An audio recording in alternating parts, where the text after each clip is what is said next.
নমস্কাৰ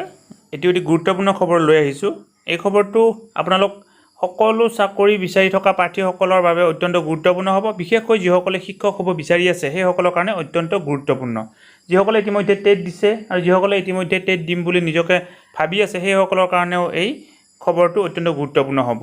খবৰটো হৈছে আগতে যেহেতু টেট সাৰ্টিফিকেট এখনৰ ভ্যালিডিটি 7 বছৰ আছিল এতিয়া সেই টেট সাৰ্টিফিকেটৰ ভ্যালিডিটি বঢ়াই কি কৰা হৈছে লাইফ টাইম কৰা হৈছে আপোনালোকে এই টুইটটো চাওক validity period of teachers eligibility test TET qualifying certificate has been extended from 7 years to life time অৰ্থাৎ 7 বছৰৰ পৰা বঢ়াই লাইফ টাইম কৰা হৈছে আৰু ইয়াৰ পিছত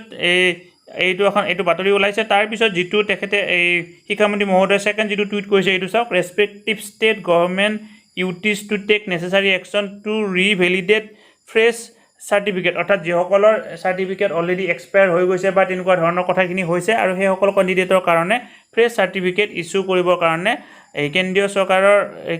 কেন্দ্ৰীয় শিক্ষামন্ত্ৰী মহোদয়ে কি কৰিছে এই ৰাজ্যসমূহলৈ আৰু এই বা কেন্দ্ৰীয় শাসিত অঞ্চললৈকে কি কৈছে পৰামৰ্শ দিছে গতিকে এইটো আপোনাৰ কাৰণে অতি গুৰুত্বপূৰ্ণ খবৰ এতিয়াৰ পৰা কেণ্ডিডেটসকলে এবাৰ টেট পৰীক্ষা দি উঠি আকৌ দিব লাগিব সেই চিন্তাটো নাথাকে কোনোবাই যদি মাৰ্ক বঢ়াব খোজে তেওঁৰ কথাটো বেলেগ কিন্তু এবাৰ টেট পাছ কৰাৰ পিছত সেই সাৰ্টিফিকেটখনৰ ভ্যালিডিটি এতিয়াৰ পৰা লাইফ টাইম হ'ল